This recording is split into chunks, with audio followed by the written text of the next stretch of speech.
Hello everyone, welcome back to my channel. ഈ വീഡിയോയിൽ നിങ്ങൾക്ക് പലർക്കുമുള്ളൊരു കാര്യം ഞാൻ അതിനെന്താണ് സൊല്യൂഷൻ എന്നുള്ളത് അത് പറയാനായിട്ടാണ് ചെയ്യുന്നത്. അതായത് പലവരും ഇന്ന് ഫേസ് ചെയ്യുന്ന ഒരു പ്രോബ്ലമാണ് ഗ്രാമർ മിസ്റ്റേക്സ്, അല്ലെങ്കിൽ സെൻറ്റൻസ് എഴുതാനായിട്ട് കിട്ടില്ല, ഓൺ വേർഡ്സിൽ എഴുതാനായിട്ട് പറ്റുന്നില്ല എന്നൊരു പ്രോബ്ലം. അങ്ങനെയുള്ള കുട്ടികൾക്ക് പക്ഷേ മറ്റുള്ള കുട്ടികളെ പോലെ തന്നെ ഇംഗ്ലീഷിന് A+ മേടിക്കണമെന്നുള്ള ആഗ്രഹമുള്ളവരാണ്. ഓക്കെ, സോ അങ്ങനെയുള്ള കുട്ടികൾക്ക് എളുപ്പമാവാൻ വേണ്ടിയിട്ടുള്ള കുറച്ച് ട്രിക്സാണ് ഇതിൽ പറയുന്നത് കേട്ടോ. അപ്പോൾ ഇംഗ്ലീഷിൻ്റെ ഒരു ക്വസ്റ്റ്യൻ പേപ്പർ എടുത്ത് നോക്കിക്കഴിഞ്ഞാൽ ഇത് എസ്പെഷ്യലി ഈ 10th ഒക്കെ CBSE കഴിഞ്ഞ് വന്ന കുട്ടികൾ ശ്രദ്ധിക്കുക. 10th കഴിഞ്ഞ് നിങ്ങളുടെ പോലെയല്ല +1 CBSE 10th ഇംഗ്ലീഷ് എക്സാം പോലെയല്ല +1 ഇംഗ്ലീഷ് എക്സാം സ്റ്റേറ്റിൻ്റെ ഭയങ്കര വ്യത്യാസമുണ്ട്. അതായത് ഇപ്പോൾ ഒരു പക്ഷേ എന്നൊരു SSLC ഒക്കെ കേരള സ്റ്റേറ്റിൻ്റെ SSLC ഇംഗ്ലീഷ് എക്സാം എഴുതിയ കുട്ടിക്ക് അത് വലിയ മാറ്റമായിട്ട് തോന്നില്ല. അവർക്ക് കുറച്ചൊക്കെ കണക്ട് ചെയ്യാൻ പറ്റുന്ന, കുറച്ചല്ല അത്യാവശ്യം നന്നായി കണക്ട് ചെയ്യാൻ പറ്റും ഈ പറയുന്ന +1 ക്വസ്റ്റ്യൻ പേപ്പർ. അപ്പോൾ ഞാൻ ഒരു കാര്യം പറയാം. ഏതായാലും നിങ്ങളുടെ ഒരു ക്വസ്റ്റ്യൻ, നിങ്ങൾ എന്തായാലും പ്രീവിയസ് ഇയർ ക്വസ്റ്റ്യൻ പേപ്പേഴ്സ് നിങ്ങളൊന്ന് നോക്കുക. ഒറ്റ ക്വസ്റ്റ്യൻ പേപ്പേഴ്സ് നിങ്ങൾക്ക് നോക്കാൻ പറ്റില്ല, നിങ്ങളുടെ കയ്യിൽ മോഡൽ എക്സാമിൻ്റെ ക്വസ്റ്റ്യൻ പേപ്പർ ഉണ്ടെങ്കിൽ അതൊന്ന് നോക്കുക. എന്നിട്ട് നിങ്ങൾ അതിൻ്റെ ഒരു പാറ്റേണിനെ കുറിച്ച് നല്ല കൃത്യമായിട്ട് നിങ്ങൾക്കൊരു ഐഡിയ വേണം. യെസ്, പിന്നെ നിങ്ങൾ മനസ്സിലാക്കേണ്ട കാര്യം 80 മാർക്കിൻ്റെ ക്വസ്റ്റ്യൻ പേപ്പർ എന്ന് പറഞ്ഞു കഴിഞ്ഞിട്ടുണ്ടെങ്കിൽ സ്റ്റാർട്ടിങ്ങിൽ തന്നെ റീഡ് ദ ഫോളോയിങ് പാസേജോ അല്ലെങ്കിൽ അത് കഴിഞ്ഞിട്ട് സ്റ്റാൻസ വായിക്കാനായിട്ടായിരിക്കും. പാസേജ് വായിച്ചു കഴിഞ്ഞിട്ട് അതിൽ നിന്ന് ഓതറിൻ്റെ ആരാണ് ഓതർ എന്ന് ചോദിക്കും. ഇതിൽ ആരോട് പറയുന്ന ഡയലോഗാണിത്, അങ്ങനത്തെ കാര്യങ്ങളൊക്കെ ആയിരിക്കും വരിക. പിന്നെ ഒരു പോയം തന്നിട്ട് നിങ്ങൾ പഠിച്ച പോയം തരും. പുറത്തുനിന്നുള്ള പോയം തന്നിട്ട് അതിൽ നിന്ന് വായിച്ച് എഴുതാനുള്ള ചോദ്യമല്ല വന്നത്. അത് ലാസ്റ്റ് ക്രിട്ടിക്കൽ അപ്രീസിയേഷനിൽ അങ്ങനെ ഒരു ചോദ്യമുള്ളൂ. അതല്ലാന്നുണ്ടെങ്കിൽ നിങ്ങൾ പഠിക്കാനുള്ളൊരു പോയം, നിങ്ങളുടെ പഠിക്കാനുള്ള പോയംസ് ഏതൊക്കെയാണ്? ഇഫ് നിങ്ങൾക്കുള്ള പോയമാണ് അല്ലേ, ഇഫ് എന്നുള്ള പോയം ആരെഴുതിയെന്നുള്ള ചോദ്യം വരാം. അല്ലെങ്കിൽ ഡെത്ത് ലെവലർ എടുക്കുകയാണെങ്കിൽ death lays his icy hands on kings, ഇതിലേത് പോയറ്റിക് ഡിവൈസ് ഉപയോഗിക്കണം എന്നുള്ള ചോദ്യം വരാം. പിന്നെ സൺറൈസ് ഓൺ ദ ഹിൽസിൻ്റെ എന്താ പറയുക, ഓതർ ആരാണ് എന്ന് ചോദിച്ചിട്ട് അങ്ങനെ.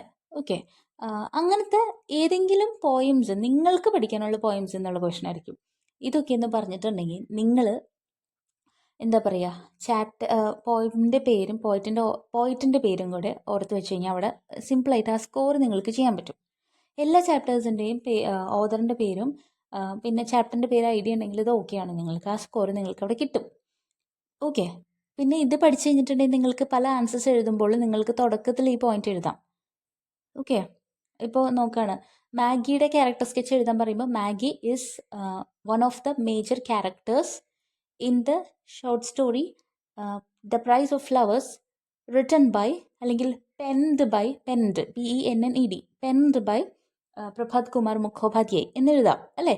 സോ അങ്ങനെ നിങ്ങൾക്ക് എല്ലാ ചാപ്റ്റേഴ്സിൻ്റെ ഓതറിനെ പറ്റി പഠിക്കുകയാണെങ്കിൽ അങ്ങനെ ഒരു പോയിന്റ് നിങ്ങൾക്ക് അവിടെ എഴുതാൻ പറ്റും സ്റ്റാർട്ടിങ്ങിൽ തന്നെ. അതാ പറഞ്ഞത്. പിന്നെ നിങ്ങൾക്ക് ചോദിക്കാൻ പോകുന്നത്, നിങ്ങൾക്കിടെ ടെക്സ്റ്റിൽ തന്നെ നിങ്ങൾക്ക് പ്രിസ്ക്രൈബ് ചെയ്തിരിക്കുന്ന ഗ്രാമറാണ് ഇഫ് ക്ലോസിൻ്റെ ചോദ്യങ്ങൾ. ഇഫ് ക്ലോസിനെ കുറിച്ചിട്ട് നിങ്ങളുടെ പുസ്തകത്തിലത്തെ വെച്ച് കണക്ട് ചെയ്തിട്ട് നിങ്ങൾക്ക് ഞാൻ ഡീറ്റെയിൽഡ് ആയിട്ടൊരു വീഡിയോ ഞാൻ അപ്ലോഡ് ചെയ്തിട്ടുണ്ട്. അതിൻ്റെ ലിങ്ക് ഞാൻ ഈ ഡിസ്ക്രിപ്ഷനിലിടാം.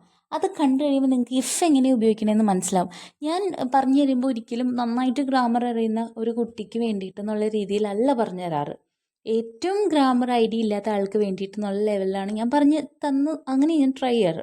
സോ നിങ്ങൾ എൻ്റെ വീഡിയോസ്, ഗ്രാമർ റിലേറ്റഡ് വീഡിയോസ് കാണുമ്പോൾ നിങ്ങൾ അങ്ങനെ എന്താ പറയുക, നന്നായിട്ട് മനസ്സിലാവുന്ന ഒരാൾക്ക് മാത്രമേ, അല്ലെങ്കിൽ നന്നായിട്ട് ഗ്രാമർ അറിയുന്നവർക്ക് വേണ്ടി എന്നുള്ള ലെവലിൽ അങ്ങനെ നിങ്ങൾ വിചാരിച്ചത് നോക്കാണ്ടിരിക്കേണ്ട.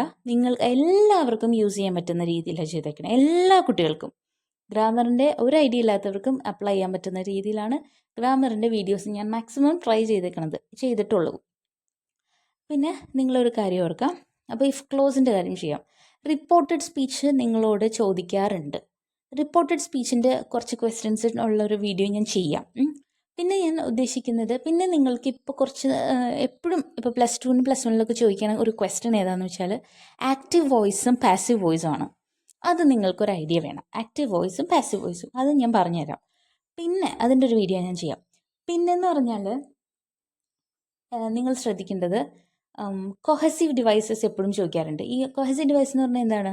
മോർ ഓവർ, ഫർദർ മോർ, അങ്ങനത്തെ ഇല്ലേ, അല്ലെങ്കിൽ പിന്നെന്താണ്, അങ്ങനത്തെ വാക്കുകൾ വരുന്നതാണ് കൊഹസീവ് ഡിവൈസസ് എന്ന് പറഞ്ഞിട്ടുണ്ടെങ്കിൽ. അല്ലെങ്കിൽ അതർവൈസ്, ഇങ്ങനത്തേക്ക്. ആസ് എ റിസൾട്ട് ഒക്കെ വരുന്നത്. അപ്പോൾ ഇത് നിങ്ങളുടെ ടെക്സ്റ്റിൽ കൊടുത്തിട്ടുണ്ട്. ചില സമയം അങ്ങനെ തന്നെ ആ ചോദ്യം വരാറുണ്ട്. അപ്പോൾ അത് പഠിക്കണം.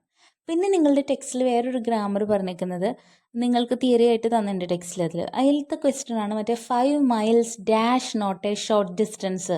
ആ ക്വസ്റ്റ്യൻ അങ്ങനെ തന്നെ ചോദ്യങ്ങൾ, അല്ലെങ്കിൽ എയ്തർ ഓർ നെയ്തർ നോർ വെച്ചൊക്കെയുള്ള ക്വസ്റ്റ്യൻസ്. ഇതും ടെക്സ്റ്റിലത്തെ ഗ്രാമറാണ്. ഇതിൻ്റെയും ചോദിക്കാറുണ്ട്. സോ ഇതൊക്കെയാണ് മെയിൻലി ഗ്രാമർ റിലേറ്റഡ് ആയിട്ടുള്ള ക്വസ്റ്റ്യൻസ് വരാറ്. പിന്നെ ചിലപ്പോൾ ഫ്രേസൽ വേർബ്സും കാണാറുണ്ട്. ഓക്കെ, ഇത് നിങ്ങൾ ഇത്രയും കാര്യങ്ങൾ നിങ്ങൾക്ക് ഐഡിയ ഗ്രാമർ നിങ്ങൾക്ക് ഉറപ്പായിട്ടും നല്ല. അല്ലെങ്കിൽ പിന്നെ ഒരു ക്വസ്റ്റ്യൻ എന്ന് പറഞ്ഞാൽ സബ്ജക്റ്റ് വെർബ് എഗ്രിമെൻറ്റ് റിലേറ്റഡ് ചോദിക്കും. ഈ സബ്ജക്റ്റ് വെർബ് എഗ്രിമെൻറ്റ് എന്ന് പറഞ്ഞാൽ ഫസ്റ്റ് തന്നെ നിങ്ങൾ സബ്ജക്റ്റ് എന്താണ്, വെർബ് എന്താണ്, ഒബ്ജക്റ്റ് എന്താണെന്ന് മനസ്സിലാക്കി കഴിഞ്ഞാൽ ഇത് സിമ്പിളായിട്ട് മനസ്സിലാക്കാൻ പറ്റും. ഇപ്പോൾ ഒരു കാര്യം പറയാം, ഒരു സെൻറ്റൻസ് കംപ്ലീറ്റ് ആവണമെങ്കിൽ അതിലൊരു സബ്ജക്റ്റ് വേണം.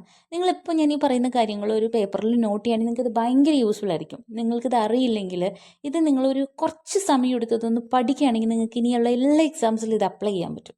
നിങ്ങളുടെ ലൈഫിലേക്കുള്ള ടൈപ്പായിട്ടാണ് ഞാനിത് പറയണത്. അതായത് നിങ്ങൾ നോക്കിയേ, ഒരു സെൻറ്റൻസ് എന്ന് പറഞ്ഞു കഴിഞ്ഞാൽ ഒരു സബ്ജക്റ്റ് ഉണ്ടാവും, ഒരു വെർബ് ഉണ്ടാവും, ഒരു ഒബ്ജക്റ്റ് ഉണ്ടാവും. സബ്ജക്റ്റ് എന്ന് പറഞ്ഞു കഴിഞ്ഞാൽ പ്രവൃത്തി ചെയ്യുന്ന ആൾ, അയാളാണ് സബ്ജക്റ്റ്. വെർബ് എന്ന് പറഞ്ഞു കഴിഞ്ഞാൽ പ്രവൃത്തിനെയാണ് വെർബ്. മനസ്സിലായോ? പിന്നെ ഒബ്ജക്റ്റ് എന്ന് പറഞ്ഞിട്ടുണ്ടെങ്കിൽ നമ്മൾ ചെയ്യുന്ന പ്രവൃത്തിയുടെ റിസൾട്ട് അനുഭവിക്കുന്ന ആൾ ഒബ്ജക്റ്റ്. ഇങ്ങനെയാണ് അത് കണക്കാക്കേണ്ടത്. അപ്പോൾ നിങ്ങളൊരു സെൻറ്റൻസ് പറഞ്ഞു തുടങ്ങുമ്പോൾ നിങ്ങൾ ഓർക്കുക, ഞാൻ അത് ചെയ്യുന്ന ആൾക്ക് ആദ്യം ഇമ്പോർട്ടൻസ് കൊടുത്ത് പറയാം. രണ്ടാമതൊരു സെൻറ്റൻസിൻ്റെ രണ്ടാമത് കൊടുക്കേണ്ടത് പ്രവൃത്തിയാണ്. പ്രവൃത്തി എന്ന് പറഞ്ഞിട്ടുണ്ടെങ്കിൽ വെർബ് എന്ന് പറഞ്ഞിട്ടുണ്ടെങ്കിൽ പല ടൈപ്സ് ഉണ്ട്.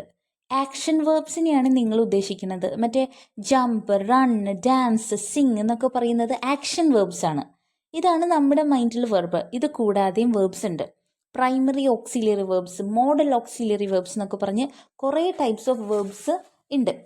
അപ്പോൾ ഒരു സെൻറ്റൻസ് എന്ന് പറഞ്ഞിട്ടുണ്ടെങ്കിൽ ആദ്യം സബ്ജക്റ്റ് എഴുതി കഴിഞ്ഞാൽ രണ്ടാമത് എഴുതേണ്ടത് വേർബാണ് എന്നുള്ള കാര്യം നിങ്ങൾ മനസ്സിലാക്കുക. മനസ്സിലായോ? വേർബ് എന്ന് പറഞ്ഞിട്ടുണ്ടെങ്കിൽ മെയിൻലി ആക്ഷൻ വെർബ് ഇപ്പം നിങ്ങളുടെ മൈൻഡിലിരിക്കട്ടെ. ബാക്കി കുറേ വേർബ്സ് ഉണ്ട്. ഇപ്പോൾ എന്താണ് പ്രൈമറി ഓക്സിലറി, മോഡൽ ഓക്സിലറി ഞാൻ പറഞ്ഞില്ലേ? യെസ്, ഇതൊക്കെ എന്താ വേർബ്സിൽ വരുന്ന സംഭവങ്ങളാണ്. ഈ കാര്യം നിങ്ങൾ മനസ്സിലാക്കണം. പ്രൈമറി ഓക്സിലറി വേർബ്സിൽ ഏതൊക്കെയാണ് വന്നെന്നുള്ളത് നിങ്ങൾ ഗൂഗിൾ ചെയ്ത് ഇപ്പോൾ തന്നെ ഒന്ന് നോക്കുക.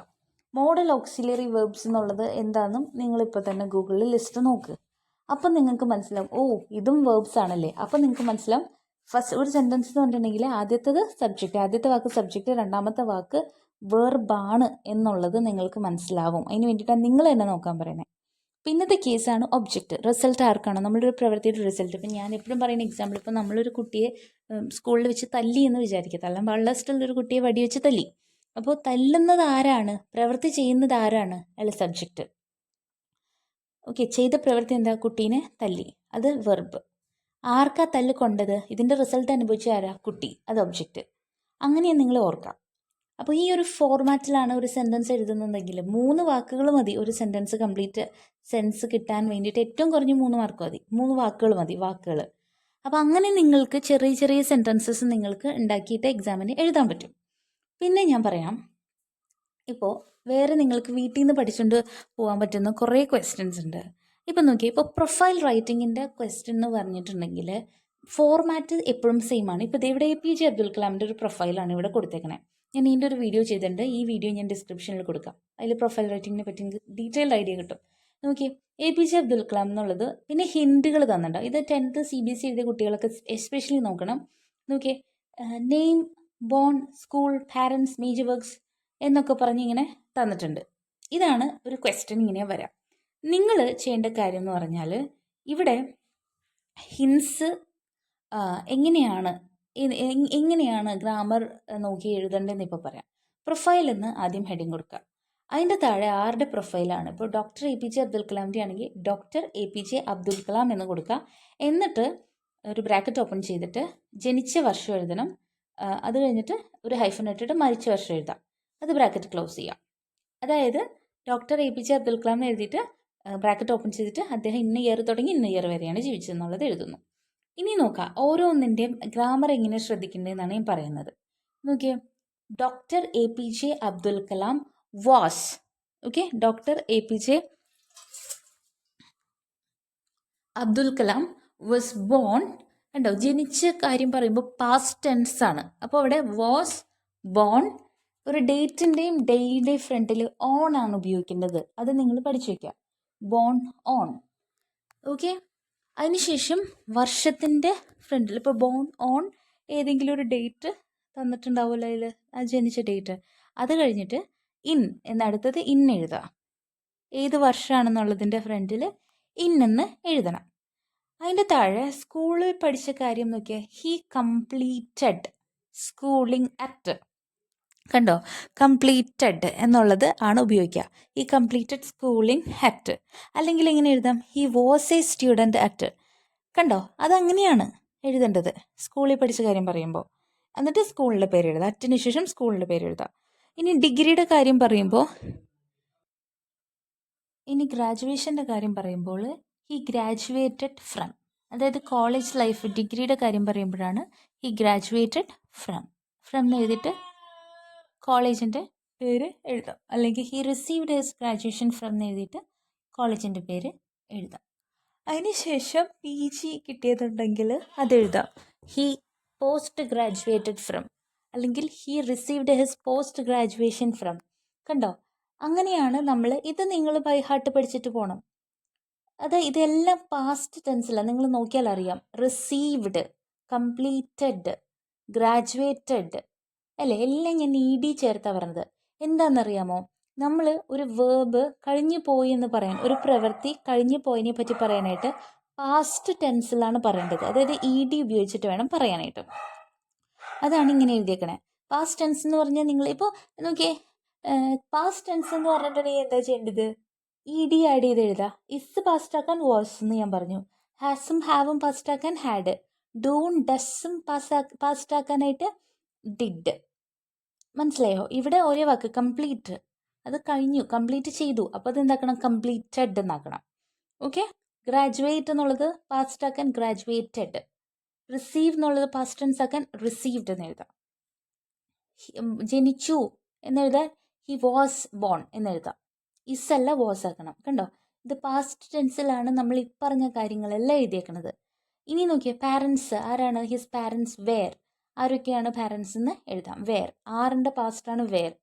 പാരൻസ് എന്ന് പറഞ്ഞാൽ പ്ലൂറലാണ്, 2 പേരുണ്ട്. അതുകൊണ്ടാണ് ഇസിന് പകരം ആറാക്കിയത്. ഓക്കെ, ആർ എന്നുള്ളത് പാസ്റ്റിലേക്ക് പറയണം. പാരൻസ് ആരായിരുന്നു, സോ വേർ എന്നുള്ളത്. അവർ മരിച്ചു പോയതുകൊണ്ടാണ് വേർ. നെക്സ്റ്റ് നോക്കിയേ, ഹിസ് വൈഫ് ഈസ്. ഇപ്പോൾ എ പി ജെ അബ്ദുൽ കലാമിൻ്റെ കേസാണെങ്കിൽ അദ്ദേഹം അൺമാരീഡ് ആണ്, അപ്പോൾ അദ്ദേഹത്തിന് എഴുതാൻ പറ്റില്ല. വേറെ വല്ലവരുടെയും കേസ് പറയുകയാണെങ്കിൽ ഹിസ് വൈഫ് ഈസ് എന്നാണ് നമ്മൾ എഴുതുക. മനസ്സിലായി? വാസ് എവിടെയാണ് എഴുതേണ്ടത്, വൈഫ് മരിച്ചു പോയില്ലെങ്കിൽ വൈഫായിട്ടുള്ള ഇപ്പോൾ റിലേഷൻ ഇപ്പോൾ ഇല്ല എന്നാണെങ്കിലൊക്കെയാണ് വാസ് ഉപയോഗിക്കുക. മനസ്സിലായോ? പിന്നെ ഒരു കാര്യം ശ്രദ്ധിക്കുക, വേറെ എന്ത് നമ്മൾ പാസ്റ്റ് ടെൻസിലാക്കിയാലും അവരുടെ ബുക്സിൻ്റെ പേര് എഴുതുമ്പോൾ പാസ്റ്റിലാക്കരുത്. പ്രസൻറ്റ് എന്ന് പറഞ്ഞാൽ ആർ ഉപയോഗിക്കാവൂ, വേറെ ആക്കരുത്. His major works are. ഇത് നിങ്ങൾക്ക് പ്രൊഫൈലിന് ഒരു മാർക്ക് നിങ്ങൾക്ക് കിട്ടണമെങ്കിൽ ആ ഒരു ഇത് തെറ്റിക്കരുത്. ഹിസ് മേജർ വർക്ക്സ് ആർ എന്ന് കൊടുക്കണം. ബാക്കി എല്ലാവരും നിങ്ങൾ ഫാസ്റ്റ് ആക്കിക്കോ, പക്ഷേ ഇത് മാത്രം പ്രസൻറ്റിൽ എഴുതാം. പിന്നെ റിസീവ്ഡ് മെനി അവാർഡ്സ്, കുറേ അവാർഡ്സ് കിട്ടിയിട്ടുണ്ട്. അപ്പോൾ അതെങ്ങനെയാണ്, റിസീവ്ഡ്. കണ്ടോ, റിസീവ്ഡ്. പിന്നെ മരിച്ചത് എഴുതാൻ എങ്ങനെയാണ്, he passed away. He passed away. കണ്ടോ, പാസ്ഡ് എവേ. ഇവിടെ ഞാൻ പറഞ്ഞല്ലോ, വർക്ക്സിൻ്റെ കാര്യം മാത്രമാണ് ആർ ഉപയോഗിച്ച് എഴുതിയേക്കണത്. പ്രസൻറ്റ് ടെൻസിൽ എപ്പോഴും അദ്ദേഹത്തിൻ്റെ വർക്കാണത്. ആയിരുന്നു എന്നുള്ളത് വരില്ല, എപ്പോഴും അവരുടെ വർക്ക് തന്നെയാണ്. ബാക്കി എല്ലാവരും പാസ്റ്റ് ടെൻസിലാണ് അല്ലേ. ഗ്രാജുവേറ്റഡ്, കംപ്ലീറ്റഡ്, പിന്നെന്താണ്, parents where, he received, passed away. കണ്ടോ, എല്ലാം പാസ്റ്റ് ടെൻസിലാക്കിയാണ് എഴുതിയേക്കുന്നത്. അപ്പോൾ ഈ ഒരു കാര്യം നിങ്ങൾ നോക്കിയിട്ട് പോവുകയാണെങ്കിൽ അവിടെ ചെല്ലുമ്പോൾ ഇവിടെ ഇതിൻ്റെ ആ ഒരു 6 മാർക്സ് നിങ്ങൾക്ക് സുഖമായിട്ട് മേടിക്കാൻ പറ്റും. പിന്നെ നോക്കുക, ട്രാവൽ എസ്സേ. അതായത് നിങ്ങൾ ഒരു സ്ഥലത്ത് യാത്ര പോയതിൻ്റെ കാര്യങ്ങൾ പറയുകയാണ്. അപ്പോൾ അത് ഫുൾ നടന്നു കഴിഞ്ഞു, യാത്ര പോയി. അപ്പോൾ അതിനെന്താണ്, കഴിഞ്ഞു പോയ കാര്യങ്ങൾ പറയുമ്പോൾ പാസ്റ്റ് ടെൻസ് ഉപയോഗിക്കണമെന്ന് ഞാൻ പറഞ്ഞു. ഇവിടെയും വാക്കുകൾ, വെർബിനെ എല്ലാം നമ്മൾ എന്താക്കണം, പാസ്റ്റിലേക്ക് മാറ്റണം. ഇവിടെ നോക്കിക്കേ, ലാസ്റ്റ് വീക്കെൻഡ് ഐ വിസിറ്റഡ്. കണ്ടോ, ഇ ഡി, വിസിറ്റ് എന്നുള്ളത് പാസ്റ്റ് ടെൻസ് ആക്കിയതുണ്ടോ, ഇ ഡി. ഇങ്ങനെ എഴുതണം. ഇത് നിങ്ങൾ മനസ്സിലാക്കി കഴിഞ്ഞാൽ നിങ്ങൾക്ക് ഓക്കെയാണ്. വിസിറ്റഡ് എന്നാണ് എഴുതിയേക്കണത്. പിന്നെ നോക്കിയേ, 1 second, visited Munnar with my family. അത് കഴിഞ്ഞിട്ട് okay, Munnar is a beautiful hill station. അത് മൂന്നാറിനെ പറ്റി പറയുന്നതാ. മൂന്നാർ ഇപ്പോഴും നല്ലൊരു സ്ഥലമല്ലേ? അത് പാസ്റ്റ് ടെൻസിലേക്ക് ആക്കണോ? മൂന്നാർ ബ്യൂട്ടിഫുൾ സ്ഥലമായിരുന്നു എന്ന് എഴുതണോ? അല്ല, മൂന്നാർ ഇപ്പോഴും ബ്യൂട്ടിഫുൾ ആണ്. അതുകൊണ്ടാണ് അവിടെ ഈസ് എന്ന് എഴുതിയേക്കണത്. Munnar is a beautiful hill station in Kerala. അറിയപ്പെടുന്നത് എങ്ങനെയാണെന്നൊക്കെയാണ് അടുത്തത്. പിന്നെ okay, we started our journey. Started അവിടെയും പാസ്റ്റ് ആണ്. Okay, and drove to Munnar. Drive എന്നുള്ളതിൻ്റെ പാസ്റ്റ് ആണ് drove. My journey was breathtaking. Was ആണ്. We stopped at several view points. കണ്ടോ, സ്റ്റോപ്പ് എന്നുള്ളത് സ്റ്റോപ്ഡ് ആക്കി. അങ്ങനെ നമ്മൾ പാസ്റ്റ് ടെൻസിലാണ് ട്രാവൽ എസ് ഇൻഫോ അല്ല കേട്ടോ, ട്രാവൽ ഇൻഫോ വരെയാണ് ട്രാവൽ എസ് എഴുതേണ്ടത്. അടുത്ത് നോക്കിയാൽ വെൻ വി അറൈവ്ഡ് മൂന്നാർ. കണ്ടോ, we checked in to, we rested, we visited, learned, saw, സിയുടെ പാസ്റ്റ് ആണ് സോ, സാമ്പിൾഡ്. കണ്ടോ, ഇവിടെ എല്ലാനും പാസ്റ്റ് ടെൻസിലാണ് എഴുതിയേക്കണേ. കണ്ടോ, ഈ ഒരു റിയാലിറ്റി നിങ്ങൾ മനസ്സിലാക്കി കഴിഞ്ഞാൽ, അതായത് ഒരു പ്രവൃത്തി എഴുതുമ്പോൾ അത് പാസ്റ്റിലേക്ക് ആക്കുക. ഇസ് ആണെങ്കിൽ വാസ് ആക്കുക, ആറാണെങ്കിൽ വേറാക്കുക. അതേപോലെ എല്ലാത്തിനും ED ഉപയോഗിച്ചിട്ട് വേണം നിങ്ങൾ എഴുതാൻ. ഈ ഒരു കാര്യം മനസ്സിലാക്കി കഴിഞ്ഞാൽ നിങ്ങൾക്ക് അവിടെ ഗ്രാമർ പ്രശ്നം വരേയില്ല. ഓക്കെ, ഇത് നിങ്ങളൊന്ന് മനസ്സിലാക്കാം. പിന്നെ നിങ്ങൾക്ക് ഇതേപോലെ തന്നെ ഒരു പോയട്രിയുടെ ക്രിട്ടിക്കൽ അപ്രീസിയേഷൻ എഴുതാൻ പറയുമ്പോൾ അവിടെ എങ്ങനെയാണ്? ദ പോയം, ഇപ്പം എന്താ, the road not taken, okay, is a beautiful poem written by Robert Frost. അത് നിങ്ങൾക്ക് ഇവിടെ നിന്ന് അതെങ്ങനെയാണ് എഴുതേണ്ടതെന്ന് പഠിച്ചിട്ട് പോകുന്ന കേസേ ഉള്ളൂ. The theme of the poem is, അത് ഇവിടെ നിന്ന് പഠിച്ചിട്ട് പോകുക ഒരു line. The theme of the poem is. പിന്നെന്താണ്? ദ പോയറ്റ് എംപ്ലോയ്സ്, ആ ഒരു വാക്ക് യൂസ് ചെയ്യും. The poet employs, EMPLOYS. The poet employs many poetic devices, അല്ലെങ്കിൽ the poet uses many poetic devices, അങ്ങനെ എഴുതാം. പിന്നെന്താണ്? അങ്ങനെ നിങ്ങൾക്ക് എഴുതാൻ പറ്റും അല്ലേ? പിന്നെ അലിറ്ററേഷൻ ഈ വരിയിൽ ഉപയോഗിച്ചിട്ടുണ്ടെന്ന് എങ്ങനെ എഴുതാം? Alliteration, the poetic device alliteration is used in the line എന്ന് പറഞ്ഞിട്ട് എഴുതാം. Is used in the line എന്ന് പറഞ്ഞിട്ട് ആ വരി എഴുതാം. അല്ലെങ്കിൽ poet employs alliteration in the line എന്ന് പറഞ്ഞിട്ട് ആ വരി എടുത്ത് എഴുതാം. ഇങ്ങനെ കുറച്ച് ഇവിടെ നിന്ന് ഓക്കെ ആക്കി പോയി കഴിഞ്ഞാൽ അവിടെ എത്തുമ്പോൾ നിങ്ങൾക്ക് ആ ഒരു അത് ഒന്ന് സെറ്റാക്കി പഠിച്ചു വെച്ച് പോയി കഴിഞ്ഞാൽ ഗ്രാമർ പ്രശ്നങ്ങൾ വന്നില്ല. ദ പോയറ്റ് യൂസസ് അല്ലെങ്കിൽ ദ പോയറ്റ് എംപ്ലോയ്സ് എന്ന് പറയാൻ കാരണം എന്താ നോക്കുക? സബ്ജക്റ്റ് വെർബ് എഗ്രിമെൻ്റ് എന്നുള്ള റൂളാണ് നമ്മളവിടെ അപ്ലൈ ചെയ്യുന്നത്. അതെന്താണെന്ന് എഴുതി വെച്ചോളൂ. പ്രവൃത്തി ചെയ്യുന്ന ആള് സിംഗുലർ ആണെങ്കിൽ, അതായത് ഒരു പെൺകുട്ടിയെ പറ്റി പറയാമെന്ന് വിചാരിക്കുക, എ ഗേൾ. ഒരു ഗേള് ഡാൻസ് ചെയ്യുന്നു, അത് നമ്മളെങ്ങനെ പറയുക? A girl dances. DANCEയുടെ കൂടെ S ചേർക്കണം. കാരണം ഒരു പെൺകുട്ടി എന്ന് പറയുന്നത് സിംഗുലർ സബ്ജക്റ്റ് ആണ്. അപ്പോൾ സിംഗുലർ വെർബാണ് കൂടെ ചേർക്കേണ്ടത്. നിങ്ങളിപ്പോൾ വിചാരിക്കണ്ടാവും സിംഗുലർ വെർബ് എന്ന് പറഞ്ഞിട്ട് എന്തിനാ S ചേർത്തേന്ന്. യെസ്, ഇംഗ്ലീഷിൽ അങ്ങനെയാണ്. സിംഗുലർ വെർബ് എന്ന് പറയുന്നത് S ചേർക്കേണ്ടതാണ്. S ചേർത്താലേ സിംഗുലർ വെർബ് ആവുള്ളൂ. അപ്പം നിങ്ങൾ ചോദിക്കും പ്ലൂറൽ വെർബ് ആവണമെങ്കിൽ S കട്ട് ചെയ്യണമെന്ന്. യെസ്, പ്ലൂറൽ വെർബിന് S കട്ട് ചെയ്യണം. പ്ലൂറൽ വെർബിന് S കട്ട് ചെയ്യണം. അങ്ങനെയാണ്. ഇപ്പം നോക്കിയേ, A girl dances, A boy place, okay, he teachers, she drives, അങ്ങനെ വരുള്ളൂ. പിന്നെ ഒരു കാര്യം ഓർക്കുക, ഐ യു ഇവർ രണ്ടുപേരും സിംഗുലർ ആണ്. അതായത് ഐ എന്ന് പറഞ്ഞാൽ ഞാൻ, യു എന്ന് പറഞ്ഞാൽ നീ. രണ്ടുപേരും എന്ന് പറഞ്ഞിട്ട് ഈ ഐയും യുവും സിംഗുലർ അല്ലേ? ഞാൻ എന്ന് പറയുമ്പോൾ ഞാൻ ഒരാളേ ഉള്ളൂ, നീ എന്ന് പറയുമ്പോൾ നീ ഒരാളേ ഉള്ളൂ. അപ്പോൾ ഇത് പക്ഷേ സിംഗുലർ ആണെങ്കിൽ ഇവരെ പ്ലൂറലായിട്ടാണ് കണക്കാക്കണേ. എന്ന് പറഞ്ഞാൽ ഇവരുടെ കൂടെ പ്ലൂറലിൻ്റെ എന്താ പറയുക നിയമങ്ങൾ അപ്ലൈ ചെയ്യണം. അതായത് ഞാൻ പറഞ്ഞു ഹീ ഷീ അതിൻ്റെയൊക്കെ കൂടെ S ചേർത്തിട്ടാണ് വെർബ് എഴുതാൻ നമ്മൾ പറഞ്ഞില്ലേ. She teachers, he dances, the girl dances എന്നൊക്കെ പറഞ്ഞപ്പോൾ ഞാൻ പറഞ്ഞു S കൂട്ടിച്ചേർക്കണം. ഒരാളുടെ കൂടെ വെർബ് എഴുതുമ്പോൾ S ചേർക്കണം എന്ന് ഞാൻ പറഞ്ഞില്ലേ. പക്ഷേ നിങ്ങളൊരു കാര്യം നോക്കുക, അത് പ്ലൂറൽ ആണെങ്കിൽ രണ്ട് പേര്, അല്ലെങ്കിൽ ഇപ്പോൾ സ്റ്റുഡൻസ് എന്ന് പറയുമ്പോൾ അവരുടെ കൂടെ വെർബ് എഴുതുമ്പോൾ S ചേർക്കണ്ടെന്ന് പറഞ്ഞു. സ്റ്റുഡൻസ് ലേൺ ഇംഗ്ലീഷ്, ലേൺ വരുള്ളൂ. അതേപോലെയാണ് ഐയുടെയും യുടെയും കൂടെയുള്ള rule. I learn English, you learn English, അങ്ങനെ വരുള്ളൂ. മനസ്സിലായോ? ഐയും യുവും പ്ലൂറലിൻ്റെ നിയമങ്ങൾ വെച്ചിട്ട് വേണം എഴുതാൻ. ഇത്ര ശ്രദ്ധിച്ചാൽ നിങ്ങൾക്ക് സബ്ജക്റ്റ് വെർബ് എഗ്രിമെൻ്റ് ഓക്കെയാണ്. ഓക്കെ, ഇതും നിങ്ങൾക്ക് ഗ്രാമറിന് ചിലപ്പോൾ സബ്ജക്റ്റ് വെർബ് എഗ്രിമെൻറ്റിൻ്റെ ഫിൽ ചെയ്യാനായിട്ട് ചോദിക്കും. ഇപ്പോൾ എ ഗേൾ ഡാഷ്, അതായത് എ ഗേൾ ഡാഷ് എന്താ പറയുക, എ ഗേൾ ഡാഷ്, അതായത് ഡാൻസ് എന്ന് ബ്രാക്കറ്റിൽ കൊടുത്തിട്ട് എ ഗേൾ ഡാഷ് എന്ന് കൊടുത്തു കഴിഞ്ഞാൽ എ ഗേൾ ഡാൻസസ് എന്നാക്കണം, എസ് കൂട്ടി ചേർക്കണം. ഓക്കെ. എ ബോയ് ഡാഷ് എന്ന് കൊടുത്തിട്ട് ബ്രാക്കറ്റിൽ ഡ്രൈവ് എന്ന് തന്നിട്ടുണ്ടെങ്കിൽ എ കാർ എന്നും കൂടെ കൊടുക്കണം.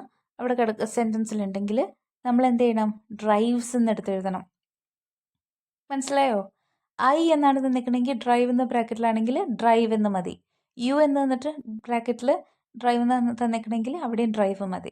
പക്ഷേ എന്താണ്, ഷീയും ഹീയും ഒക്കെയാണ് വരുന്നതെങ്കിൽ, ഇറ്റൊക്കെയാണ് വരുന്നതെങ്കിൽ എന്ത് വേണം, എസ് ചേർക്കണം. അതേപോലെ ഒരാൾ ചെയ്തത്, ഇപ്പോൾ അലിൻ, എൻ്റെ പേരിട്ടിട്ട് അലിൻ എന്നാണ് കൊടുത്തേക്കണമെങ്കിൽ ഡ്രൈവ് എന്ന് കൊടുത്തു കഴിഞ്ഞാൽ ഡ്രൈവ്സ് എന്നാക്കണം. അലിൻ ഡ്രൈവ്സ് ഹെർ കാർ, അങ്ങനെ അലിൻ ഡ്രൈവ്സ് ഹെർ കാർ എന്നേ വരുള്ളൂ, അല്ലാണ്ട് അലിൻ ഡ്രൈവ് എന്ന് വരില്ല. മനസ്സിലായോ? ഇതാണ് സബ്ജക്റ്റ് വെർബ് എഗ്രിമെൻറ്റിൻ്റെ റൂള്. സോ ഇത് നിങ്ങൾ എവിടെയെങ്കിലും ഒന്ന് എഴുതി വെച്ച് മനസ്സിലാക്കി കഴിഞ്ഞാൽ ഗ്രാമറൊക്കെ സുഖമായിട്ട് നമുക്ക് ശരിയാക്കാൻ പറ്റും എക്സാമിന്. ഓക്കെ. സോ എന്തെങ്കിലും ഡൗട്ട്സും കാര്യങ്ങളൊക്കെ ഉണ്ടെങ്കിൽ ഈ വീഡിയോയുടെ താഴെ കമൻറ്റ് ചെയ്യുക. ഞാൻ ചെയ്തേക്കുന്ന പ്രൊഫൈൽ റൈറ്റിംഗ്, ട്രാവൽ എസ്സേ, ഇതിൻ്റെയൊക്കെ ലിങ്ക് ഞാൻ ഈ ഡിസ്ക്രിപ്ഷനിൽ കൊടുക്കാം. നിങ്ങളൊക്കെ കാണുകയാണെങ്കിൽ നിങ്ങൾക്ക് ഭയങ്കര യൂസ്ഫുൾ ആയിരിക്കും. ഞാൻ എന്താ പറയുക, എല്ലാ കുട്ടികൾക്കും മനസ്സിലാവുന്ന രീതിയിൽ തന്നെയാണ് ചെയ്തേക്കുന്നത് കേട്ടോ. അല്ലാതെ ഒരു ടോപ്പ് സ്കോററിന് മാത്രം റെഫർ ചെയ്യാൻ പറ്റുന്ന രീതിയിലല്ല ചെയ്തേക്കുന്നത്. സോ എല്ലാവർക്കും കണ്ട് വായിച്ച് പഠിക്കാൻ പറ്റും. Alright, thank you for watching. Bye by.